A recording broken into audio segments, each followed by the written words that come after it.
अरे बच्चों, कहाँ भागे जा रहे हो? कृष्ण के संग होली खेलने। जल्दी आइए, आप भी हमारे साथ चलिए। बहुत समय पहले हरे भरे पेड़ों और रंग बिरंगे फूलों से सजा एक सुंदर गांव था। उसका नाम था वृंदावन। उस गांव में नन्हे और नटखट कृष्ण रहते थे। उनकी प्यारी मुस्कान से सबका मन खिल उठता।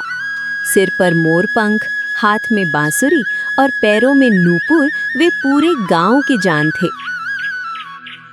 फाल्गुन का महीना आया। चारों ओर पेड़ों पर रंग बिरंगे फूल खिल उठे थे। हर दिशा फूलों की मीठी खुशबू से महक रही थी।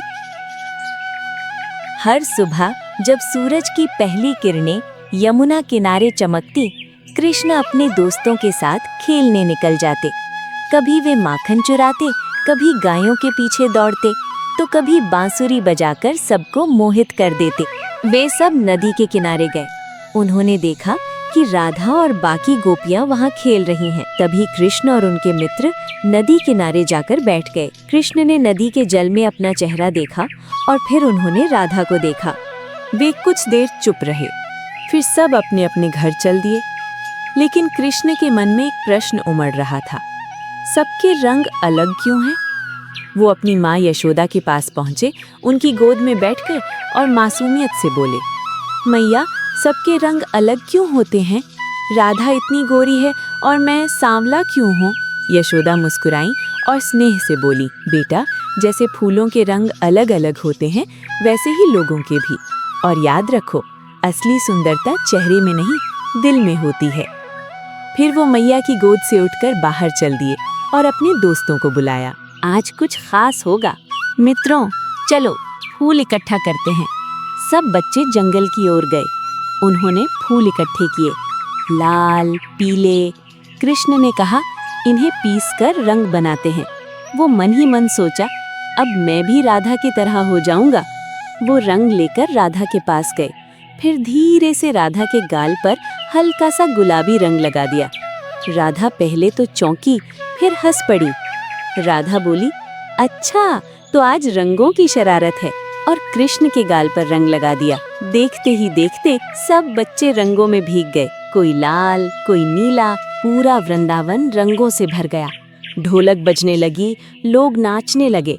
बूढ़े, बच्चे, महिलाएं, सब ने एक दूसरे को रंग लगाया। शाम को गांव के बुजुर्गों ने बच्चों को एक और बात बताई। उन्होंने कहा, बच्चों, होली हमें ये भी याद दिलाती है कि बुराई चाहे कितनी बड़ी क्यों ना हो, अच्छाई हमेशा जीतती है। जैसे होलिका दहन में हम अग्नि के चारों ओर घूमते हैं, वैसे ही हमें अपने अंदर की बुरी आदतों को भी जलाना चाहिए। कृष्ण ने सब की ओर देखा और बोले, तो क्या हम आज से किसी से लड़ेंगे नहीं? सब बच्चों ने एक साथ कहा, नहीं। तो आज से होली सिर्फ रंगों की नहीं, प्यार की होगी।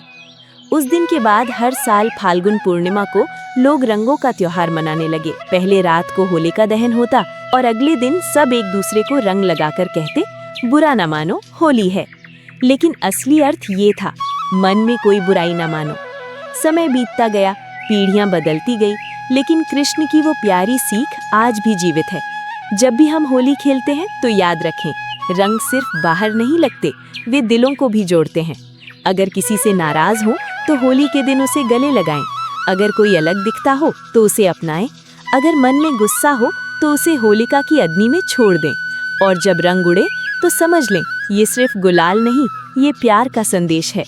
अंत में, जैसे उस दिन कृष्ण ने कहा था, रंग अलग हो सकते हैं, लेकिन दिलों का रंग एक ही होता है, प्यार का रंग। हैप्पी होली। मेरे संग खुशियाँ फैलाने के लिए लाइक, शेयर और सब्सक्राइब कीजिए।